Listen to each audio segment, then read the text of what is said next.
No niin, me aloitetaan kirjoittamalla Googleen Nasdaq. Ja valitaan siis tämä jenkkiversio, nasdaq.com sieltä. Tämän jälkeen me kirjoitetaan tonne ylös tikkeri, eli osaketunniste, joka Nokian kohdalla on sitten NOK. Ja tuosta nyt kannattaa tarkistaa, että se on oikea yritys kyseessä. Ja nyt tuolta vasemmalta puolelta löytyy toi Stock Analysis ja sieltä valitaan toi Analyst Research. Täältä löytyy paljon mielenkiintoisia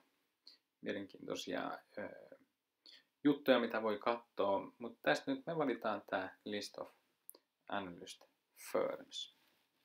Kun nyt valitaan se, niin sitten me nähdään, että 4 henkilöä on antanut vahvan ostosuosituksen, 7 antaa pidä suosituksen ja 1 antaa vähennä suosituksen Nokian paperille.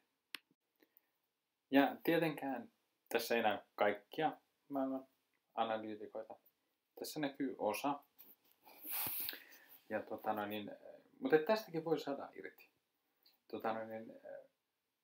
Tietysti tämä toimii vain niin isolle yritykselle, jolla on vähän enemmän seurantaa. Mutta silti, että jos nyt vaikka se analyysi, minkä on saanut käsiinsä ja niin poispäin, että jos nyt on esimerkiksi tällainen vahva suositus, niin niistä voi olla ihan kiva katsoa, että okei, että osa on niin kuin samaa mieltä, että tämä on vahva ostopaperi tällä hetkellä, mutta että sitten on myös näitä, jotka on sitä mieltä, että tätä pitäisi vähentää.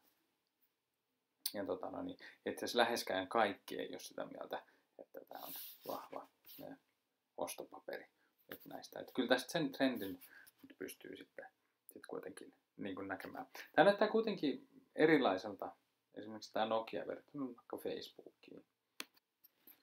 Että Facebookin kohdalla tämä näyttää tällä hetkellä tältä. Eli selkeästi trendi on niin kuin ihan erilainen. Että kyllä tästäkin niin kuin juttuja siinä mielessä niin kuin irti saa.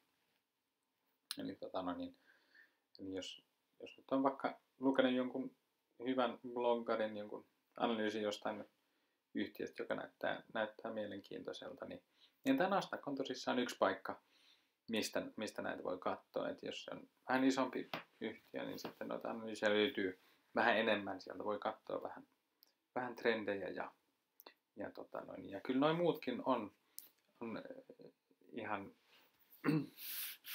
mielenkiintoisia juttuja, vaikka toi earnings surprises ja niin poispäin. Joo, kiitos. Toivottavasti tästä oli hyötyä.